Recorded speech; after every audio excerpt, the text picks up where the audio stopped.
Salam dostlar. Film izləyərkən belə maraqlı bir məqama, ifadəyə rastladım. Biz adətən öz dilimizdə də, türkcədə də daha çox eşitdiyimiz bir ifadə var ki, dağ Məhəmmədə getməzsə, Məhəmməd dağı gələr.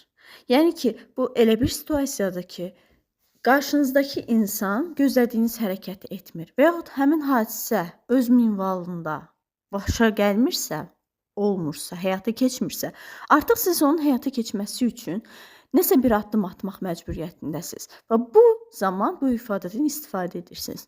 Və film izlədiyim zaman, ingilis dilli bir serial izlədiyim zaman bu ifadə ilə qarşılaşdım. If the mountain won't go to Muhammad, then Muhammad must go to the mountain. Və burada anladım ki, bu tipli ifadələr ingilis dili üçün də xarakterikdir və sırf eyni mənada və bəhsi keçən Muhammed isə yenə eyni həmin şəxsdir. Ümid edirəm ki, sizin üçün də maraqlı bir məlumat oldu. Bundan sonra öz nitqinizdə, öz danışığınızda rahatlıqla istifadə edə bilərsiniz. Buyurun.